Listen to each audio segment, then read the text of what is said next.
father died yesterday on the rooftop of the Metropolitan Building. Sorry.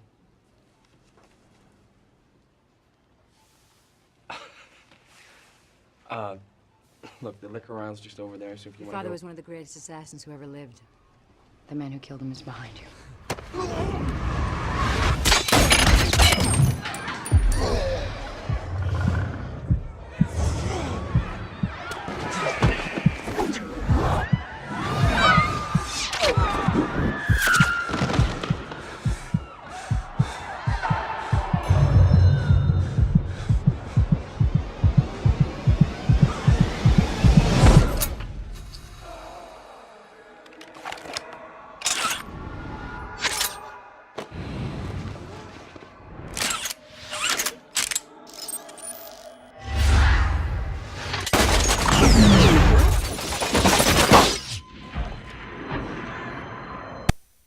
Guns, guns, guns, guns, guns. We are the gun country. That is without a freaking doubt. Second Amendment, baby. Yeah! Okay, so today I'm talking about gun control and gun violence and ways to help prevent gun violence.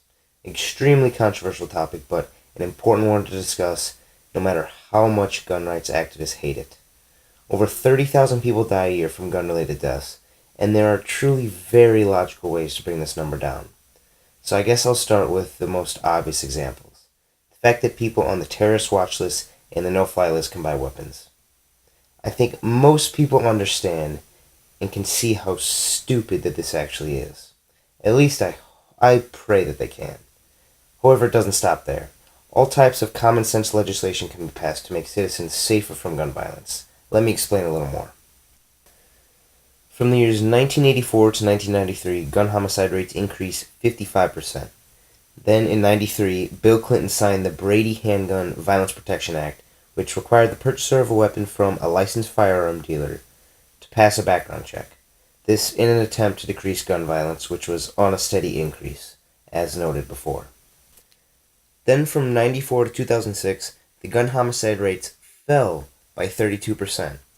Now, it's difficult to make a direct causal relationship between the law and the drop in homicide rates, but it is fair to assume that it played a part.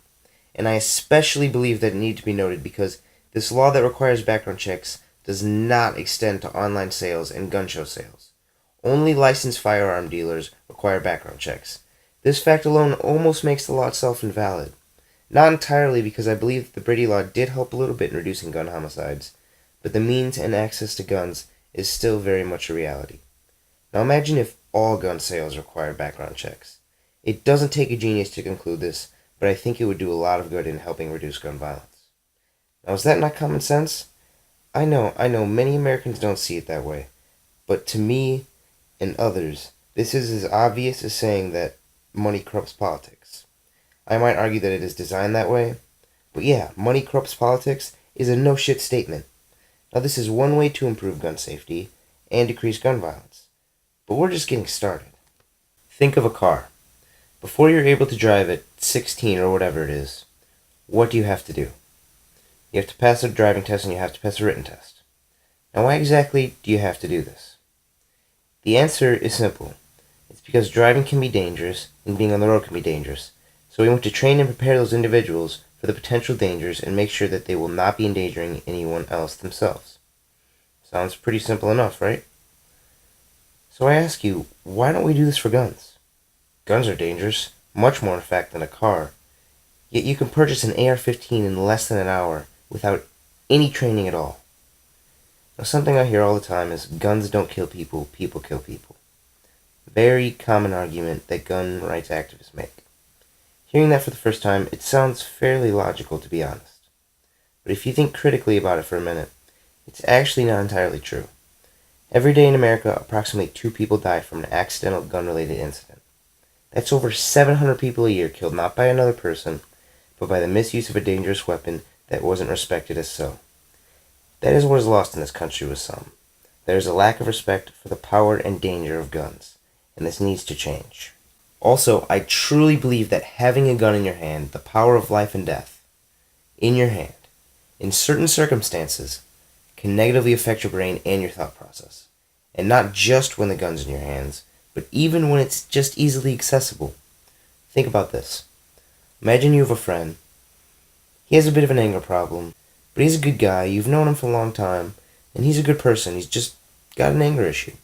And he just bought a gun. And one day he comes home early from work, and he catches his wife cheating on him. Now, normally, even under extremely stressful circumstances, this guy would not have an impulse to murder anyone, let alone his wife. However, with the ensuing rage he felt, and the accessibility of the weapon, he kills his wife and who she was with. A decent guy, a friend you've had for a long time, led to a double murder because the presence of a gun distorted his thinking in what was a difficult situation.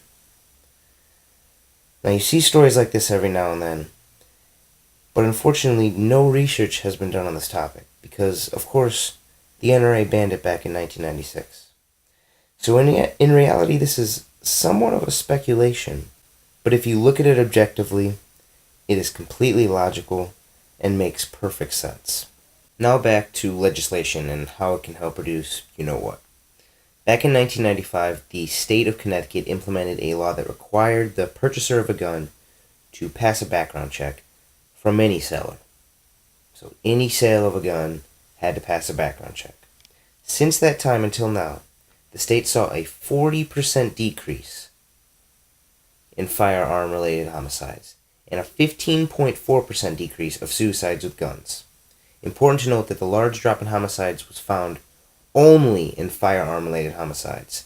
And again, other factors probably go into this drop, but the mandatory background checks do play a large part. In 2007, Missouri repealed their law, which required background checks for any and all gun sales.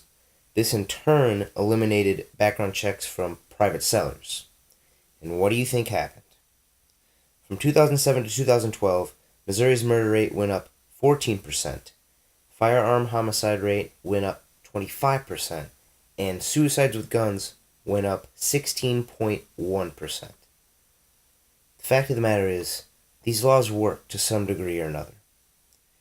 And if you ignore that, that is in my eyes just idiotic. I know though some Americans have this imagination. It is an imagination, quite the imagination, that someone is going to show up on their doorstep and just take their guns away. Hey, you better not take my gun away, man. Don't take my gun away, man. I'll kill you. I'll kill you. It's nonsense. I'm sorry.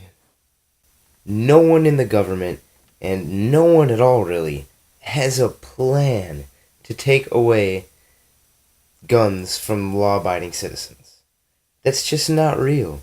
What is being pushed for, though, and what needs to continue to be pushed for, is common sense legislation that reduces the number of dangerous people that can obtain guns. And this does not at all go against the Constitution. It is simply to make America more safe. The last thing I'll touch on should be obvious, but sometimes it's so obvious that we overlook it. And that's technology. There are weapons that exist called smart guns. I'm sure you've heard of them, and they come in various ways. In one variation, the gun will only fire if you're wearing a ring or a bracelet that is digitally linked to the gun. Another variation is when the gun will only fire if a specific person is holding it, whose handprint actually activates it. When I hear about these technologies, I imagine a teenager or kid going into his dad's closet, grabbing a gun and committing suicide, shooting himself in the head. And then I think that if these technologies were applied to the real world today, then these types of occurrences could potentially be dramatically decreased. Now, the NRA banned the implementation of smart technology to all guns, which seems understandable at first. I get it, but must be the transition that takes place over time. I truly believe that smart guns would undoubtedly make America a much, much safer place. So to wrap things up, I'll just say that ending gun violence, and violence in general, is a massive, massive problem. It's an economic problem, a deprivation problem, a cultural problem, a mental health problem. Violence is a process, not an action, and many things contribute to that process. However, with the lax gun laws that exist in this country, it feeds right into the hands of the mentally ill, and the economically disturbed, and gives them a way to violence on a large scale. This is why, as the economy has gotten worse, mental health problems have increased, and consequently things like mass shootings and terrorist acts have been on the rise. Stricter gun laws are by no means the answer to ending gun violence.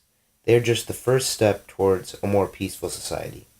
And I push this vehemently because once the laws are passed, it'll take 2, 3, 4 years for them to take effect and show improvement. So I think this is a truth that we all need to wake up to and understand that it is absolutely necessary if we ever wish to live in a more peaceful existence. On the real.